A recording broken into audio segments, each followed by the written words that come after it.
Hi guys, hope everyone's well and welcome back to the education section. This video I'm going to go over if you should elevate your toes throughout an RDL. So first of all we need to understand a bit about the hamstring.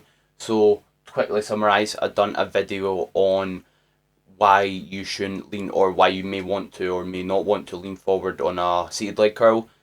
I'll go into basically how to understand the hamstring more in that video, so if you've not watched it, check that out first.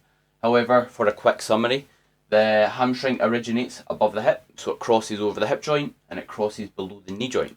What that basically means is its length will be influenced by two joints, what's happening at the hip and what's happening at the knee. When we're fully stretching the hamstring, that's when we're straight at the knee and bent at the hips, like the bottom of an RDL. When we are fully shortened the hamstring, so it's shortest in length, is when we're doing, let's say, a seated leg curl, for example. When we are straight at the hips and our legs fully bent, then the muscle will be shortest. So, RDL. RDL, if we're trying to target the hamstrings, we're concerned about, again, what's happening at the hips and what's happening at the knee. If we perform an RDL with relatively straight legs and also fully bend at the hips, push our hips back as much as we can, so we're in hip flexion, so the angle of the hip is as little as possible. So we've got quite a large angle at the knee. That's going to fully lengthen the hamstrings. That's going to fully stretch that muscle. So, now that we understand that, what does elevating our toes do? So, if we think about it, this is where the hamstring basically ends, below the knee. So it crosses over the knee and joins onto like the back of your lower leg, for example. So, if we kind of look at your lower leg, you've also got your calf here, which will attach basically there. So this is your calf. What will elevating your foot do? It will basically change the length of your calf. If you think about it, if I remove that wee bit there, that heel elevation, and I draw a foot now, wrong pen, sorry for the technical difficulties. So if your foot's here, look what changes with this bit here.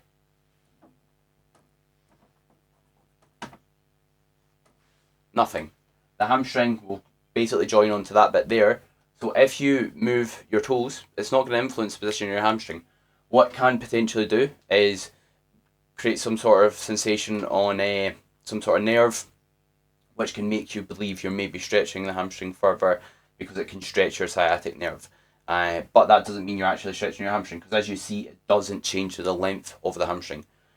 So what are the potential, is there any pros of it? Is there any benefits of it? So what it can reinforce if you're trying to target your hamstring is not driving your knee over toe, because you probably won't have the ankle mobility to do it because your foot is elevated if you've got some sort of heel elevation in play. So if you've got, let's say, a plate or let's say a slant board or something there, you're not probably going to be able to drive your knee over your toes much.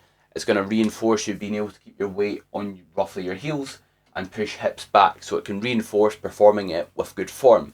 However, that's not to be mistaken with allowing you to get more out of your hamstrings. It's like maybe a teaching technique it could be good use as, but it won't allow you to lengthen your hamstrings further. What are the potential cons of this movement? You are shortening the calf muscle, you're lengthening the calf muscle. Our muscles are kind of short, are strongest in that mid-range. They'll probably have the better ability to kind of stabilise themselves in that mid-range. So you're stretching that a lot and you're shortening the muscle on the front of your leg a lot, your tibialis anterior.